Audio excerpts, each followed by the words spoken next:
देहरादून के चारों तरफ बाढ़, कारण देख हैरान हो जाएंगे आप। क्या बज गई खतरे की घंटी?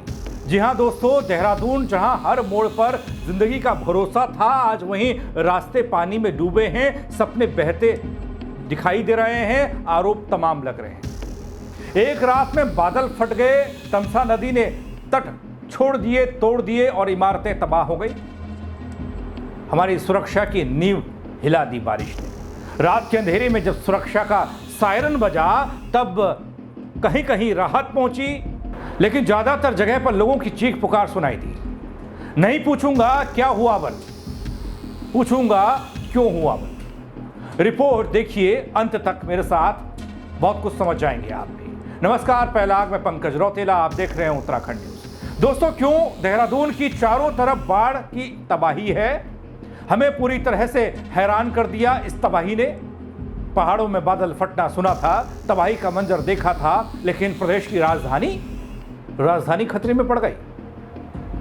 दोस्तों, बताने जा रहा हूं कारण इस तबाही के, जिसने प्रदेश की राजधानी को झकझोर कर रख दिया और सवाल तमाम कर गया ये तबाही का मंजर। दोस्तों, पिछले कुछ दिनों से देहरादून में मौसम में बदलाव देखा जा रहा था। काफी मौसम उग्र रूप दिखा रहा था। लगातार जो बारिश हो रही थी, वो भारी बारिश बता रही थी, इशारा कर रही थी कि कुछ होने वाला है। नदी नाले और इन नालों का उफान, छोटे छोटे नाले देहरादून के बीचों बीच से भी बहते हैं।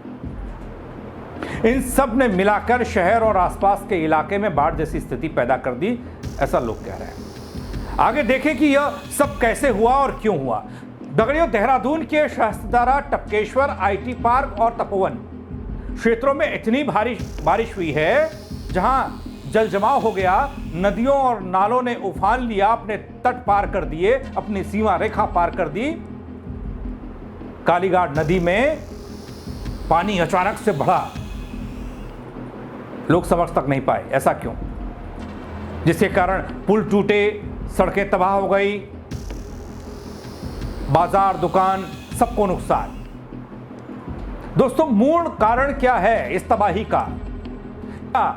बातें जुड़ी हैं, क्योंकि टपकेश्वर वाला इलाका अगर आप देखेंगे, जो टपकेश्वर में आज मंदिर का सिर्फ गुंबद दिख रहा है, यहां स्थिति ऐसी होती रही है, लेकिन उन सब के बावजूद भी कोई सुरक्षा तटबंध या फिर इस तरह की व्यवस्था नहीं दिखाई दी।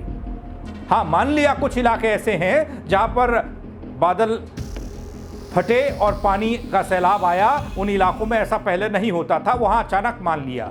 लेकिन जिन इलाकों में हर साल मौसम इस तरीके से बरसता है और बारिश से तबाही होती है, पानी के सैलाब से तबाही होती है, उन इलाकों में क्या हुआ बल? उससे कुछ सीख ली या नहीं? बाढ़ और जल भराव, इस स्थिति के पीछे कई तात्कालिक कारक हो सकते हैं, कारण हो सकते हैं, दीर्घकालीन कारण हो सकते हैं। दोस्तों, मौसम विभाग ने बताया है कि देहरादून में हाल की बारिश एक क्लाउड बर्स्ट जैसी थी, यानी बादल फटने जैसी थी। क्योंकि कुछ तस्वीरें इससे पहले जब धराली और थराली में आपदा आई थी, आपने देखी होंगी, राजधानी देहरादून में भी सड़क पर बाढ़ आ गई थी। सड़क पर बाढ़ आई थी तो सवाल हुआ था कि इतनी बारिश, यानी अचानक से तेज बारिश का होना, सीमित क्षेत्र में बहुत ज्यादा बारिश का होना, यह लगा रहा। मौसम विभाग के अनुसार जो बारिश हुई वह क्लाउड बर्स्ट की पूर्ण परिभाषा पूरी नहीं करती। वो कैसे? जैसे कि 100 मिलीमीटर वार्षिक घड़ी में बारिश दर्ज हो, तभी जाकर यह कहा जाता है, यह माना जाता है कि उस बादल फटने की परिभाषा को पूरा किया जाए। लेकिन यह इतनी ज़्यादा बारिश होना और तबाही आना, ये उसी श्रेणी में आ जाता है, ये मौसम के जानकार कहते हैं। दूसरा एक कारण और है। देहरादून एक खुली घाटी, दून वैली कहते हैं जिसे, एक वैली में बसा हुआ शहर, चारों ओर पहाड़ियां हैं, ऊंची ऊंची ढलानें हैं, जिससे बारिश का पानी निचले इलाकों की तरफ तेजी से आता है। नाले, छोटी नदियां, गाढ़ गधेरे जिनमें कम पानी रहता है, वो शहर के भीतर से होकर निकलती हैं, गुजरती हैं, उस पर बसा है देहरादून शहर। और कभी आप रात के वक्त मसूरी से देखेंगे इस शहर को, तो ऐसा लगता है कि ताल में दीपक जल रहे हैं। क्योंकि लाइट चलती है। तो एक ताल टाइप का दिखाई देता है, तालाब टाइप का। तो चारों तरफ से पहाड़ियां और उसके बीच में देहरादून, प्रदेश की राजधानी, जहाँ सचिवालय भी है, तमाम अधिकारी भी बैठते हैं, मुख्यमंत्री बैठते हैं, सब चीज़ें यहीं से तय होती हैं। धराली, थराली, पौड़ी, अल्मोड़ा, बागेश्वर, टिहरी, वहाँ आपदा आई और आपदा से कैसे निपटा जाए यहीं से तय होता है। लेकिन यहाँ के लोग ये नहीं जानते, बल्कि वो गाड़ गधेरों के ऊपर बैठे हैं, उसके लिए कभी नहीं सोचा। इसलिए आज स्थिति चिंताजनक हो गई। जब ये नाले, ये गाड़ गधेरे जो बीच में बहते हैं शहर के, वो सैलाब लाते हैं, तो मंजर कुछ यूं होता है जो देखने को मिला है। अपने किरानों को छोड़कर ये नदी फैल जाती है, ये नाले नदी में फैल जाते हैं, बढ़ जाते हैं, बढ़ जाते हैं, कुछ भी कह सकते हैं।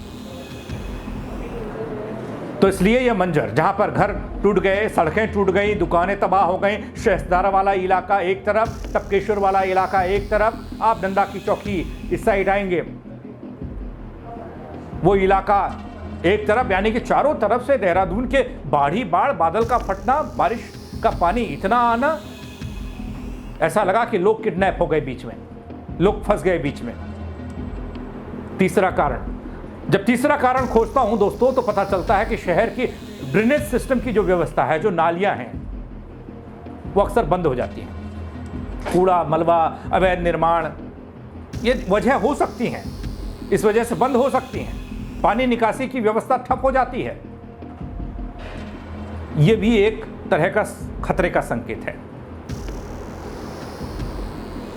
दोस्तों, इस मॉनसून में देहरादून और उसके आसपास के इलाकों में भारी बारिश देखने को मिली, सामान्य से ज़्यादा बारिश थी। मौसम विभाग के अनुसार जून से सितंबर के मॉनसून सीजन में बारिश में लगभग 22% की बढ़ोतरी दर्ज की गई। जलवायु परिवर्तन के प्रभाव के चलते आप ये कह सकते हैं कि अत्यंत मौसमी घटनाएं हुई। ज़्यादा तेज बारिश का होना और फिर सैलाब का आना, बादलों का गरजना और फिर फट जाना अचानक से, फिर बारिश का होना और एक तबाही का आना, तूफानी हवाएं और तमाम तरह की चीज़ें भी हो सकती हैं, मौसम विभाग की भाषा में कहें। लेकिन जो नुकसान हुआ है, जो जनहानि हुई है, संपत्ति का नुकसान हुआ है, उसके बारे में क्या कहेंगे आप? भाई, पहाड़ों में छोटे छोटे गांव तबाह हो जाते हैं, जमींदोज हो जाते हैं, आप कहते हैं मुआवजा दे देंगे। प्रदेश की राजधानी में जहां विधानसभा हो, सचिवालय हो, पुलिस का हेडक्वार्टर हो, सब चीजें यहां पर हो, यहां क्या करेंगे आप? घरों में पानी घुसना, दुकानें, सड़कें, वाहन, सार्वजनिक संपत्ति सब नष्ट होना, प्रभावित होना, यातायात और जनजीवन प्रभावित होना, उसके बाद क्या कहेंगे? मुआवजा। सीएम आवास भी यहीं पर है, विधायक यहीं बैठते, मंत्री यहीं बैठते। हाँ, हो सकता है कुछ सेफ जोन में इनके घर बने हों, सड़कों पर जल जमाव, पुल टूट जाना, बाजार में पानी भर जाना, बिजली का गुल हो जाना और जल आपूर्ति ना होना, पानी के कनेक्शन टूट जाना।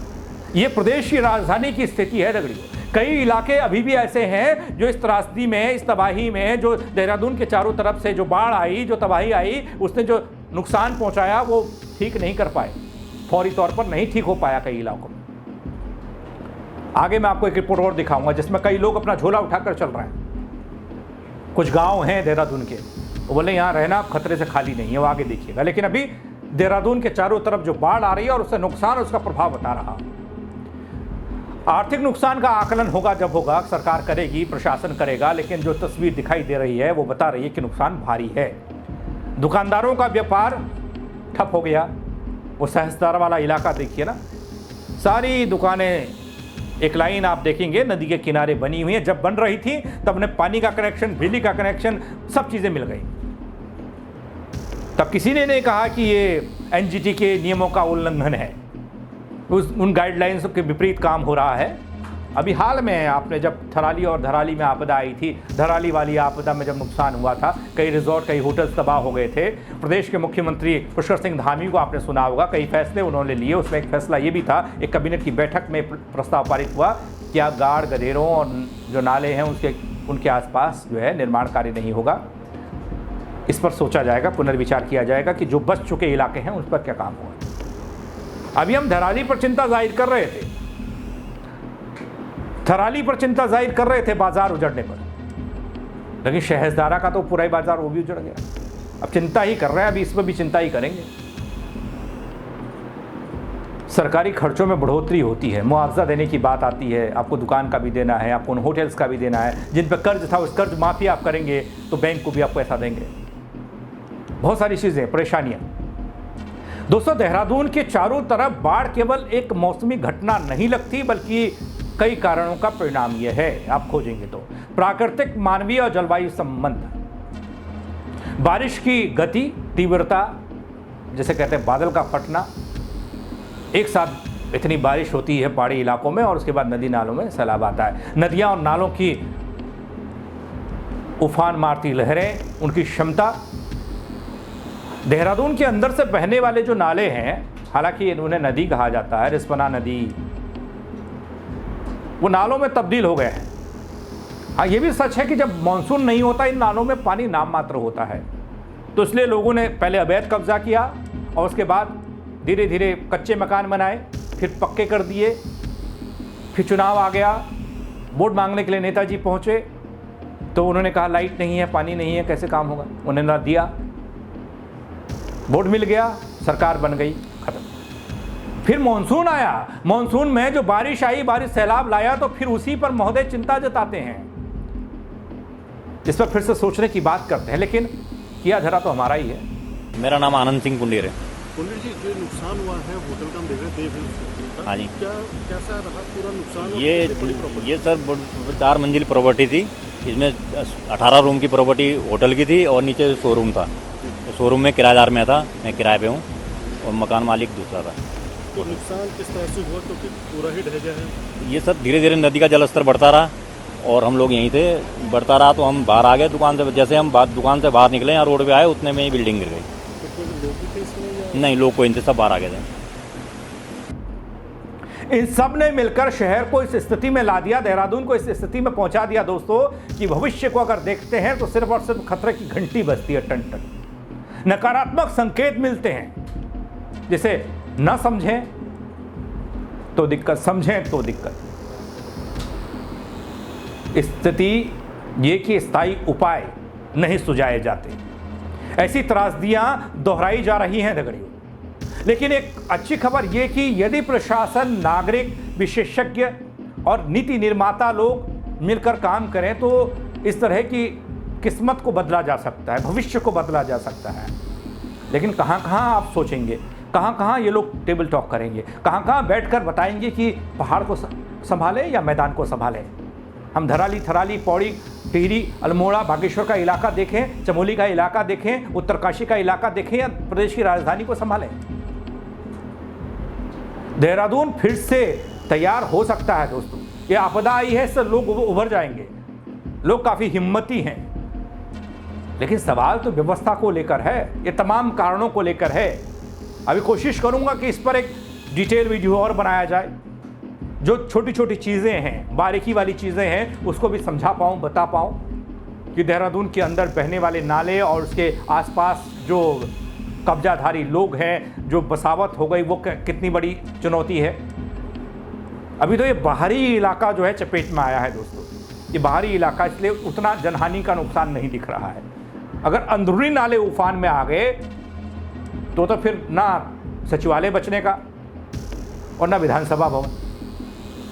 विधानसभा भवन से कुछ ही दूरी पर जो हरिद्वार बाईपास, हरिद्वार रोड जाता है, उसी पर बारिश ने और सैलाब ने ऐसा रौद्र रूप दिखाया है कि सड़क टूट चुकी है। तो पानी है वो कहीं भी जा सकता है, लेकिन ज़रूरत है वक्त पर समझने की और सोचने की। बोर्ड के खातिर बिजली का कनेक्शन दिया जा सकता है दोस्तों, पानी का कनेक्शन दिया जा सकता है, घर का नक्शा पास किया जा सकता है, लेकिन प्राकृतिक आपदा जब आएगी तो ना उसको रोका जा सकता है, ना उसके लिए कोई कानून मायने रखता है, ना उसके लिए कोई नियम, कुछ भी नहीं। इससे थोड़ा सोचना होगा। आप क्या कहेंगे, आप कमेंट के जरिए बता सकते हैं, क्योंकि देहरादून प्रदेश की राजधानी है। अगर यही खतरे में पड़ जाए और वो भी आसमानी आफत से, तो फिर दूर दराज के इलाकों का क्या होगा। कमेंट करिएगा दोस्तों, लाइक करिएगा, शेयर करिएगा खबर को। मेरे साथ जुड़ने के लिए आप सबका बहुत शुक्रिया। जय उत्तराखंड।